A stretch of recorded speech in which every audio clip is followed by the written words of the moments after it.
हमारी रीजनिंग के प्री के एग्ज़ाम के लिए ये स्ट्रैटेजी है। आप बस इतना सा कर लो, इतना काफ़ी है।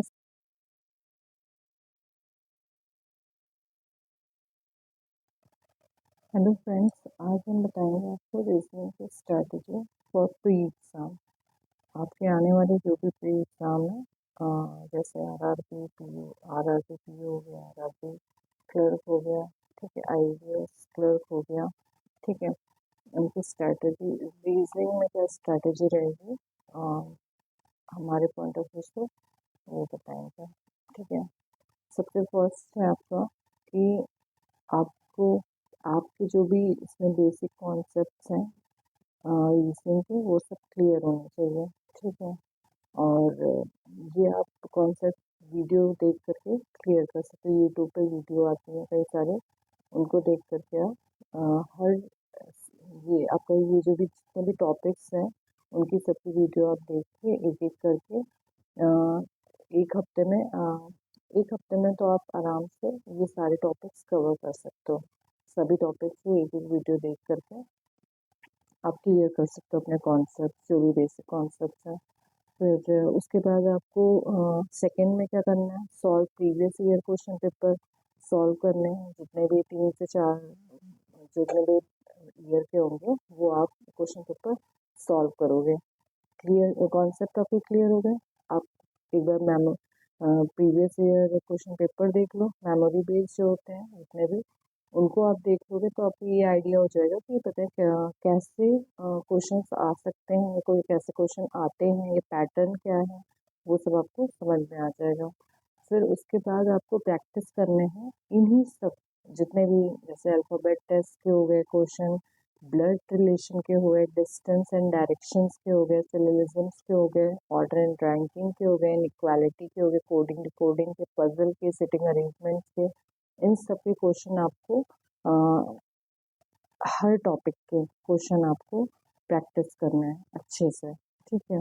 अब वो आप चाहे तो बुक से भी कर सकते हो, बुक्स आती हैं, ठीक है। और या फिर आपके फ्री पीडीएफ्स हो गए, उनसे भी आप क्वेश्चन उठा करके सॉल्व करके प्रैक्टिस कर सकते हो। जितने ज़्यादा मतलब आप कर सकते हो प्रैक्टिस उतना ज़्यादा, क्योंकि जैसे आपने बेसिक कॉन्सेप्ट क्लियर कर लिए, अब उसके आप क्वेश्चन लगाओगे तो थोड़ा और उसमें आपको और भी अच्छे से आ जाएगा।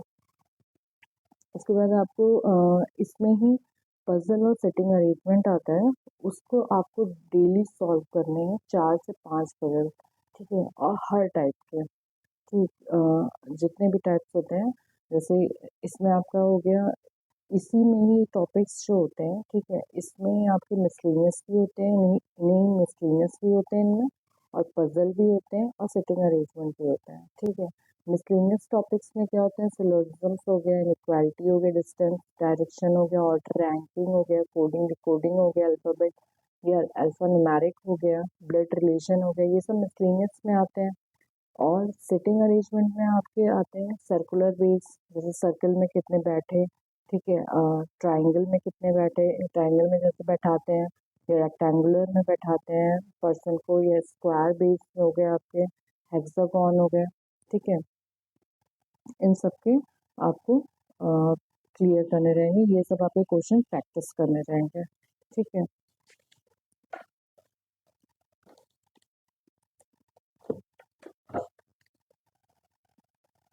और इसमें फिर लाइनर बेस भी होते हैं, पैरेलल रो बेस भी होते हैं। सिटिंग अरेंजमेंट में आपके ये आ गया। फिर पजल में आपके आते हैं डे बेस पजल हो गई, फ्लोर या फ्लैट बेस पजल हो गई, ठीक है, ये बॉक्स बेस पजल हो गई, या year month date day and base puzzle हो गई। ये सारी पजल मेरे प्लेलिस्ट में आपको मिल जाएगी यूट्यूब पे, इसी चैनल पे आपको प्लेलिस्ट में इतने ईयर बेस्ड हो गया, बॉक्स हो गया, फ्लैट फ्लोर हो गया, डे बेस्ड हो गए, ये सारी पजल आपको मिलेगी। अगर आपको क्वेश्चन प्रैक्टिस करना है तो आप उससे भी जा करके क्वेश्चन प्रैक्टिस कर सकते हो, ठीक है। इजीली आप उसको सॉल्व कर सकते हो, और सबसे पहले आपको इजी ही क्वेश्चंस उठाने हैं, ठीक है।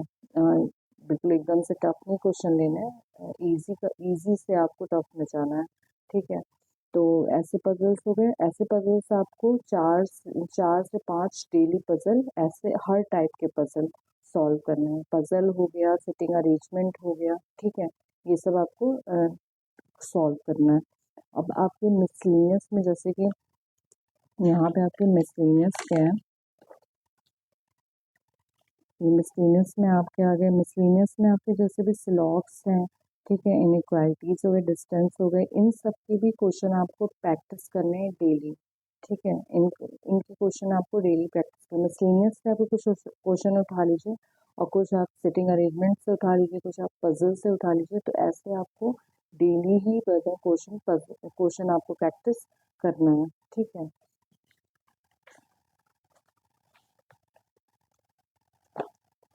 अब आप ये सब करने के बाद क्वेश्चन आपके सारे प्रैक्टिस हो गए, डेली आप कर रहे हो क्वेश्चन, फिर उसके बाद आपको जब आपको लगे कि हाँ बेटा मेरे क्वेश्चन अच्छे से बनने लगे, तब आप उसके बाद डेली आपको एक मॉक टेस्ट सॉल्व करना है, ठीक है। ये मॉक टेस्ट आपके मिल जाएंगे इनके सोर्स में, जैसे प्रैक्टिस मॉक के हो गए, ठीक है, अड्डा 24/7 के हो गए, स्मार्ट कीड़ा के हो गए, टेक्स्ट बुक के हो गए।